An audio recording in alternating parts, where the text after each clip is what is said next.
switch on or off. Off. Hurry, where's your suitcase? Hand down. You need some clothes. And clothes either. Can you walk?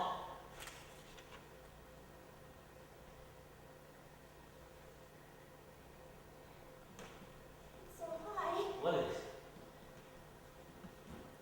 It's like looking out of the top of a two-story window. You mean you never stood up and walked by yourself before?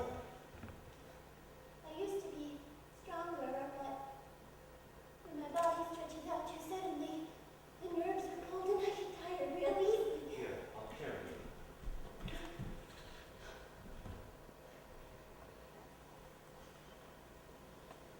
Where are you going? I don't know, where should we go?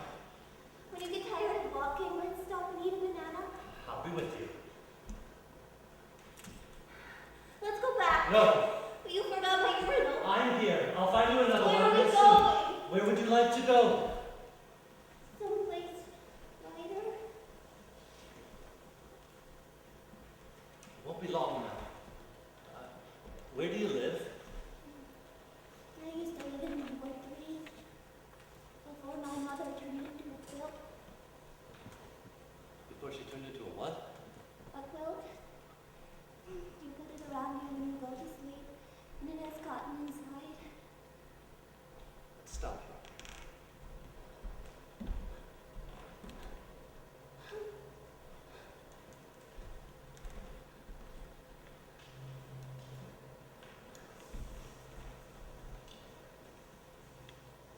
Is the pain better? See, I can take care of you.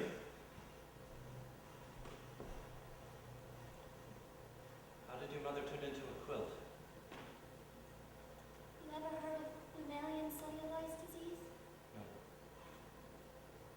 It's when cotton starts to come out of the pores in your skin. You don't mean real cotton. You must mean some kind of fat. No cotton. They tested it in the lab and everything. That's odd. At first it was here, on the back of her head. I was real little, but I still remember. You could pull it out piece by piece.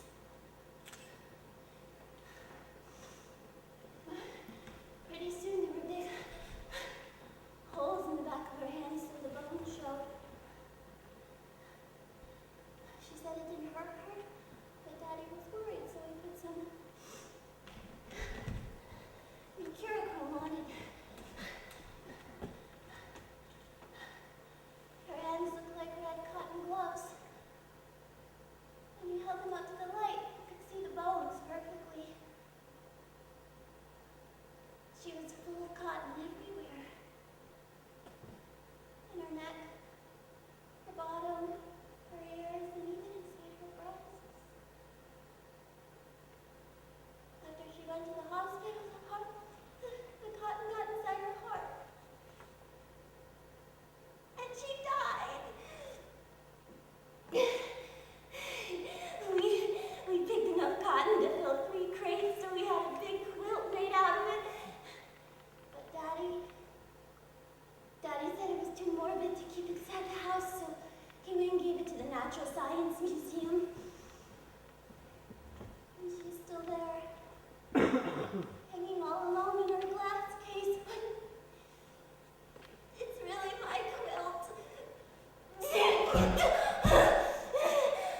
I'll come back. Real soon. I don't want to run away. No, I'm gonna get you a wheelchair, okay? I want to take a bath. I'll give you that one too, and I won't forget the urinal. If I'm not in bed, I start to turn all funny shapes. Well, I'll get you a quilt then. What's your favorite color? My mother's quilt. You mean the one in the museum? That must be all moldy. Well, let's go back then. Oh, all right. I'll get you your mother's quilt. I don't care. I'm scared. Here, feel that. I was a boxer in college. There are lice here. Be right back.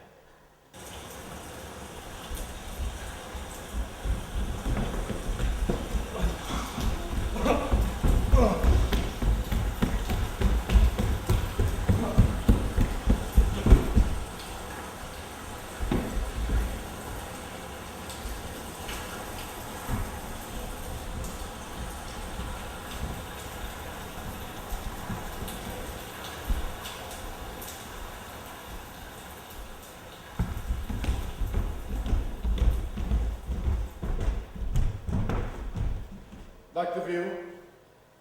Not bad. In my prize painting. Fine horse. Whiskey.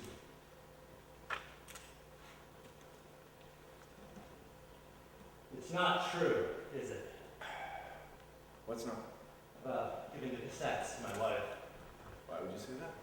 It's all so unconvincing. Every damn thing. There never would have been any problem if you'd only cooperated more from the start. You're kidding, right? If it's too much trouble to put it on mini cassette, you can just tell me about it. What? I'm talking about the girl in room 8. I don't know what you're talking about. The day your predecessor's lower half was connected to mine, I didn't get to remains until after 9 a.m. And when I did, the bed was empty. Somebody must have taken her out. And with who? The prime suspect was your predecessor. He was a father. He was unhappy about our relationship. What do you mean? Relationship? She's only 13 years old. I don't like the way you talk about her. If you suspect me, why don't you just come out and say it? Because I couldn't quite believe it. That you would come here, pretending to look for your wife, when all the while you were out to get a piece of my girl. Do you have any proof? That girl has to have medical attention. It's already been 3 days. According to who? Please.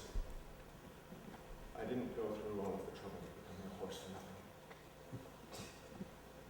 Self-pity. I thought you were beneath that. This morning, in the test, I performed beautifully. 7 centimeters around and 19 long. So what?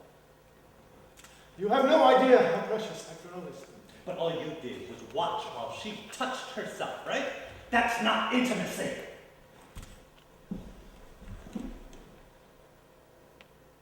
It's a problem of philosophy. Don't you see?